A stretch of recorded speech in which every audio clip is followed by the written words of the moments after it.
Dear students, अस्सलाम वालेकुम। Lecture number 18। इस लेक्चर में हम लैग्रांजेस इक्वेशन को यूज़ करके न्यूटन्स इक्वेशन ऑफ मोशन और सिंपल पेंडुलम की इक्वेशन ऑफ मोशन को डिराइव करेंगे।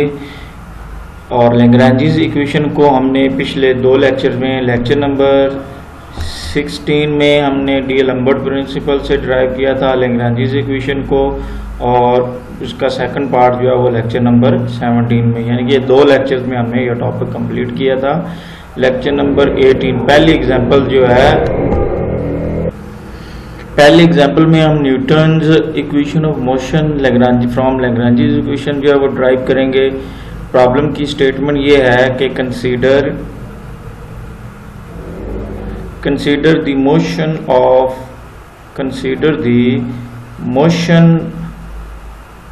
motion of a particle of mass m using Cartesian coordinates as generalized coordinates. Deduce Newton's equation of motion by using the Lagrange's equations। तो हमारे पास जो है वो particle जिसका मैस m है वो मोशन में है, उसके लिए हमने जनरलाइज कोऑर्डिनेट के तौर पर कार्टेशियन कोऑर्डिनेट यूज़ करने हैं, और लैग्रांजेस इक्वेशन से हमने इक्वेशन ऑफ मोशन जो है वो रिड्यूस करनी है। तो सॉल्यूशन इसका शुरू करते हैं। The general form of the Lagrange's equation is given in equation number 1 as it is given that Cartesian coordinates are to be as generalise coordinate, यानी कि प्रॉब्लम की स्टेटमेंट में गिवन है कि कार्टेशियन कोऑर्डिनेट को आपने जनरलाइज कोऑर्डिनेट के तौर पर यूज़ करना है। तो कार्टेशियन कोऑर्डिनेट जनरलाइज कोऑर्डिनेट के तौर पर यूज़ करेंगे तो q1 is equal to X, q2 is equal to Y and q3 is equal to Z. जबकि जनरलाइज फोर कंपोनेंट्स क्या होंगे, g1 is equal to F of X, g2 is equal to F of Y, g3 is equal to F of Z हो जाएंगे। अब kinetic energy का जो formula है वो इक्वेशन नंबर 2 में गिवन है कि t is equal 1/2 mr dot square, या पोजीशन वेक्टर और r डॉट स्क्वायर को अगर हम कार्टेशियन कोऑर्डिनेट में कन्वर्ट करेंगे तो x dot square plus y dot square और z डॉट स्क्वायर जो है वो इसके इक्वल है। तो अब x component, x coordinate of equation for x coordinate equation 1 जो है वो इक्वेशन नंबर 3 के फॉर्म में आ जाएगी। ये इक्वेशन 1 जो है मीन टू से कि ये जनरल फॉर्म थी इसकी। अब अगर मैं q1 is equal to X put कर दूं यहाँ पे तो मेरी इक्वेशन जो है वो इक्वेशन नंबर 3 इस फॉर्म में आ जाएगी। तो अब ये भी इस इक्वेशन नंबर 2 से देखा जा सकता है कि यहाँ पे एनर्जी इक्वेशन जो है वो x पे डिपेंड नहीं कर रही, यानी कि जनरलाइज कोऑर्डिनेट पे डिपेंड नहीं कर रही, जनरलाइज वेलोसिटीज पे डिपेंड कर रही है। तो इसके मुताबिक जो है वो हमारे पास जब इसको with respect to x differentiate करूंगा तो ये इक्वल टू 0 हो जाएगा, जबकि with respect to x dot जो है वो डिफरेंशिएट करूंगा तो मेरे पास mx डॉट आ जाएगा। जब इक्वेशन नंबर 4 को मैं इक्वेशन नंबर 3 में यूटिलाइज करूंगा तो ये वाला पार्ट जो है वो इक्वल टू 0 हो जाएगा, और बाकी इसकी जगह पे हम यहाँ से इसकी वैल्यू पुट करेंगे। तो वैल्यू पुट करने के बाद जो है वो आपके पास इक्वेशन नंबर ये आ जाएगी, ये यहाँ पे रिड्यूस हो जाएगी, और यहाँ पे mx डॉट जो है वो px के इक्वल है। तो रीअरेंज करेंगे तो fx is equal to dpx by dt आ जाएगा। अब यहाँ पे px is equal to mx dot is the x component of the momentum.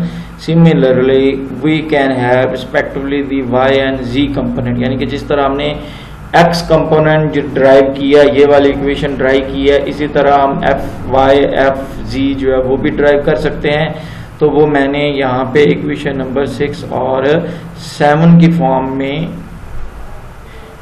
Given है यहाँ पे। तो जब मैं 5, 6 और 7 को ऐड करूंगा, यानी कि लेफ्ट हैंड साइड को लेफ्ट हैंड साइड में और राइट हैंड साइड को राइट हैंड साइड में ऐड करूंगा तो मेरे पास ये इक्वेशन आ जाएगी। अब इसको जब मैं वेक्टर फॉर्म में लिखूंगा तो यहाँ right hand side left hand side जो है वो f के इक्वल है, और यहाँ पे P X P Y P Z जो है वो पी वेक्टर के इक्वल आ जाएगा। तो मेरे पास इक्वेशन नंबर 8 आ जाएगी, जो कि न्यूटन्स इक्वेशन ऑफ मोशन को रिप्रेजेंट करती है। यही हम निकालना चाह रहे थे कि एक पार्टिकल जिसका मास m है वो मूव कर रहा है, और उसके लिए हमने कार्टेशियन कोऑर्डिनेट को एज जनरलाइज कोऑर्डिनेट जो है वो यूज़ किया है। तो हम जो है उसको लैग्रांजियन इक्वेशन को यूज़ करके न्यूटन्स इक्वेशन ऑफ मोशन जो है वो डिड्यूस कर ली है। अब दूसरी एग्जांपल देखते हैं।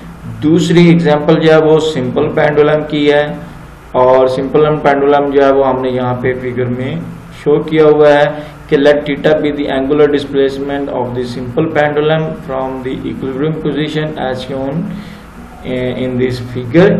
अब if L is the length of the pendulum and m is the mass of the bob, then displacement along arc OA, यानी कि ये जो आर्क है OA इसकी जो डिस्प्लेसमेंट है OA is equal to S, इसको हम इक्वेशन नंबर 1 की फॉर्म में लिखेंगे। अब ये इक्वेशन नंबर 1 जो है वो बनी कैसे है? ये इक्वेशन नंबर 1 इस तरह से बनी है कि theta is equal to arc over radius, यानी कि ये आर्क लेंथ है। जब इसको हम रेडियस से डिवाइड करते हैं तो एस ओवर एल के इक्वल आती है, और इसको जब रीअरेंज करेंगे तो equation number 1 by kinetic energy का जो फार्मूला है वो हमारे पास T is equal to 1/2 mv² है। अब हमें पता है कि v जो है वो ds/dt के है, यानी कि जो हमारे पास आर्क लेंथ s है उसको अगर मैं with respect to time differentiate करूंगा तो मेरे पास वेलोसिटी v आ जाएगी। अब जब मैं 1 को 3 में पुट करूंगा, यानी कि इस इक्वेशन को मैं इक्वेशन नंबर 3 में पुट करूंगा तो मेरे पास ये इक्वेशन आ जाएगी। इसमें L कांस्टेंट है, तो विद रिस्पेक्ट टू टाइम जो है वो जो कि पेंडुलम की लेंथ है with respect to time differentiate करेंगे तो इसको मैं इक्वेशन नंबर 4 की फॉर्म में भी लिख सकता हूँ, यानी कि v is equal to L theta dot. अब इक्वेशन नंबर 4 को मैं पुट करूंगा इक्वेशन नंबर 2 में। जब मैं इक्वेशन नंबर 4 को इक्वेशन नंबर 2 में पुट करूंगा तो मेरे पास जो है वो इक्वेशन नंबर 5 आ जाएगी, यानी कि काइनेटिक एनर्जी जो है वो हमने कैलकुलेट कर ली है। अब हमें पोटेंशियल एनर्जी जो है वो कैलकुलेट करनी है। तो पोटेंशियल एनर्जी कैलकुलेट करने के लिए हम प्रोसीड करेंगे। कहता है कि if the potential energy of the system when the bob is at mean position O is 0, अगर कहता है मीन पोजीशन पे उसकी काइनेटिक पोटेंशियल एनर्जी 0 है तो देन एक्सट्रीम पोजीशन A पे उसकी पोटेंशियल एनर्जी जो है वो मैक्सिमम होगी, यानी कि पोजीशन A पर मैक्सिमम होगी तो वो किसको इक्वल होगी? ये होगी mg इंटू OB। जो OB जो है वो उसकी क्या हाइट है, और यहाँ पे आप हाइट को यहाँ पे देख सकते हैं कि ये हाइट जो है वो ये वाली है O से B है, तो ये OB है, और ये अगर हम इसको रिजॉल्व करें सारे को तो OB इक्वल होगा OC और BC के। अब यहाँ पे डायग्राम पे मैंने ये भी शो किया, ये फार्मूला यूज किया गया है कि बेस यहाँ पे जो है वो एक राइट एंगल ट्राइंगल बनती है, AB और C बन रही है, या इसको AC और B भी कह सकते हैं। ये एक राइट एंगल ट्राइंगल है, बेस हाइपोटेन्यूज और परपेंडिकुलर। तो बेस और हाइपोटेन्यूज यही वो cos थीटा के इक्वल है, और बेस जो है वो